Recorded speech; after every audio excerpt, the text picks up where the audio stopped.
Hello, BookTube. I've got some mail for you today on a bright, sunny, warm, 80-degree day, just exactly what you'd expect in mid-November in Boston. You know, just walking around in your shirt sleeves, walking your dog in your shirt sleeves, running errands in your shirt sleeves. Sure, why not? You know, it's 80 degrees. In fact, you should get all your errands done before the real heat comes in the day, right? That's the same way we always think in mid-November in Boston. We think, get your errands done before the heat of the day really builds in. It's a beautiful day. It's even more beautiful than yesterday, and I'm hoping that it's a lot quieter than yesterday, so I'm hoping there's no background noise that bothered us. Although, I noticed quite a few of you thought I was engaging in hyperbole in my descriptions of the background noise yesterday. One commenter even went so far as to say, oh, that's just Steve being Irish. And her Belfast-born husband said, okay. Is this reference to a somewhat well-known quality on behalf of the Irish to operatically and maybe, as many of you said, entertainingly describe their woes? Is that what that is? There's a bunch of mail here, though. We'll see. There shouldn't be any catastrophic background noise today. The neighborhood is much quieter. Probably the heat causing people to go indoors, just as things do. That's what happens in mid-November in Boston. So let's see what we have here. We'll see if we have anything that's really squeal-worthy. Squeal-worthy would be nice. Okay, this first one comes to me without any papers at all. This comes out in January. This is by Stig Abel, and it's called Death Under a Little Sky. Murder mystery. What have we got here? When Jake Jackson inherits his reclusive uncle's property in the country, the detective seizes the opportunity for a new life away from the hustles of London. The new home in this charming rural idyll is beautiful, and the surroundings are stunning. While the locals are a bit eccentric, they are also friendly and invite the newcomer to join their annual treasure hunt. Dun, dun, dun. That sounds ominous. When a young woman's bones are discovered, didn't I tell you? Just stay home and knit. Jake finds himself pulled back into the role of detective on the trail of a dangerous killer hiding within this most unlikely of settings. Okay, so where is the setting? In this widely praised debut, this is a debut, fantastic. A high-flying detective leaves London for a fresh start in the countryside, but where in the countryside? Where is it? Where is it in the countryside? Oh, look at that, you can get a cute little map. But, oh my God, okay, so you get a cute little map, and the map is maybe where it is just the wrong question to ask. Because look, to Meryton. Oh my, okay. So we're in the English countryside, not of maps and charts, but of Pride and Prejudice. Okay. So Stig Abel, this is his debut. How fantastic. This is the first mystery. He's a big fan of mystery novels, detective novels, but this is the first one that he's done. Fantastic. He has written for nearly every newspaper in Britain and a few in America as well. He lives in London with his wife, 3 children, and 2 independent-minded cats, Boo and Ninja. Okay, well, nobody's perfect. So there you go, a debut murder mystery for January. Fantastic. It doesn't go up on my radar. I think the chances are that I will get fewer and fewer books in mail halls that I'm actually going to read in 2000. There are going to be 2024 releases, and I'm not going to read any 2024 releases in 2023. Okay, this one also has no paperwork, but it is copyright 2023.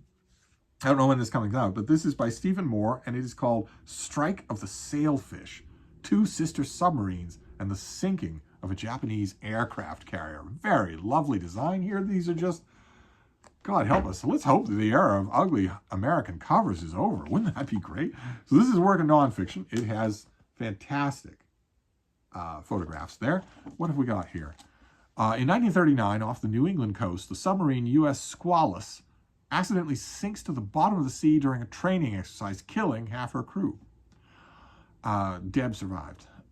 Coming to the rescue is the USS Sculpin, in many ways the Squalus's twin. As their oxygen supply dwindles, the remaining crew aboard the Squalus are saved in time-consuming white-knuckle operation.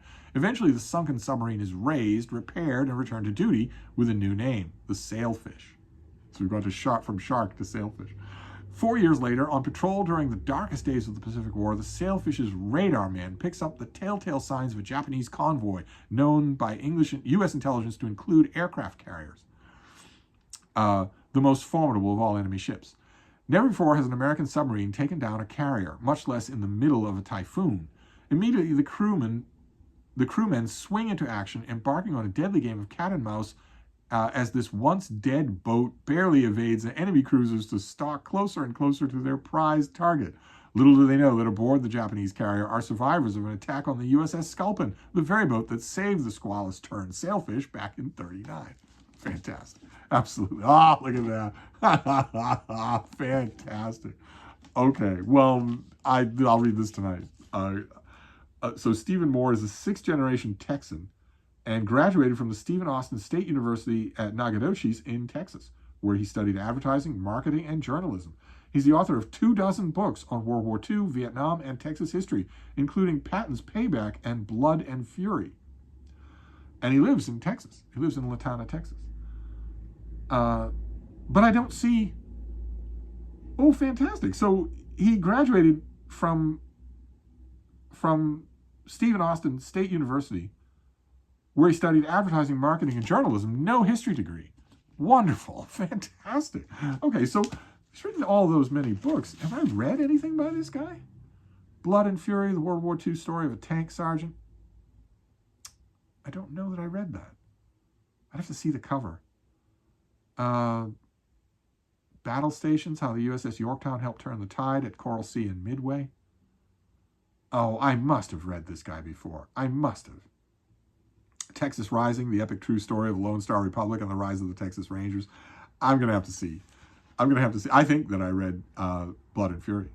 I think I praised it on this channel. But I'd have to look at its cover to know. Isn't that terrible? But there you go. World War II history. Fantastic. For those of you who love that sort of thing. Let's move on. We're doing fine for this mail haul. We're doing just fine. What is this next? Oh, no. You've got to be kidding me. Oh, okay. This is not a double. This is a triple. This is a third copy of this thing. This is a new translation of the Quran by M.A.R. Habib and Bruce Lawrence. This comes out in February. This is the third copy of this that I've received. This is the product of a 10-year-long collaboration between one of the most respected scholars of Islam, that's Lawrence, and a poet and scholar of literature, that's Habib. This offers readers the first edition in English to echo in accessible and resonant verse the sonorous beauty of the Arabic original, as well as the complex nuances of its meaning. And there you have split pages like that. Okay, well, I don't need 2 copies of this, much less 3. I hope this doesn't mean I'm going to get 3 finished copies. Good Lord. All right, well, there you go. Now you know, if those of you who missed it the first 2 times, there is a new translation of the Quran coming out. I'm hoping that this recording equipment is working just fine. I'm using the phone. I'm using the new iPhone 11 Pro that one of you sent me. I figured it's a massively complex piece of technology. It's yards better than my iPhone 6S. So I thought, high time that I start using it. I spent $4 online on a tripod, and the tripod is already broken. This, what you're seeing here and hearing here, is on a tripod, but I had to jury rig it.